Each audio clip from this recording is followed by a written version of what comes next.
বিসমিল্লাহির রহমানির রহিম। আসসালামু আলাইকুম। গত শুক্রবারে আমি 320 পূর্বাচলে ইয়ামাহা FZ25 এবং CF মোটর SR300 দুইটাই টেস্ট রাইড দিই। তো দুইটা বাইকই টেস্ট রাইড দিয়ে আমি কেমন পারফরমেন্স পাইলাম তা আপনাদেরকে বলবো। সেটা হচ্ছে এর আগেও আমি SR300 চালাইছি নারায়ণগঞ্জে, বাট এই প্রথম FZ25 আর SR300 পরপর চালাইলাম।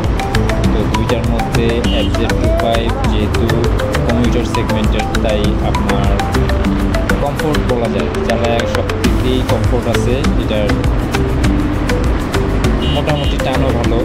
আর SR300 বাইকের ইঞ্জিন সাউন্ড একটু বেশি, আর টান FZ25 থেকে অবশ্যই বেশি বলা যায়।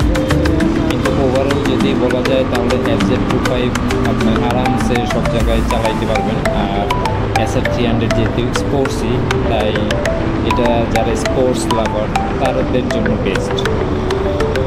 এই হচ্ছে আমার চালানোর পরে এক্সপিরিয়েন্স, বাট মজা দুইটাতেই পাইছি। আর যারা টান ভালোবাসে বেশি তাদের জন্য অবশ্যই আমি SR300, আর যারা টান এবং কমফোর্ট দুইটাই চায় তাদের জন্য FZ25।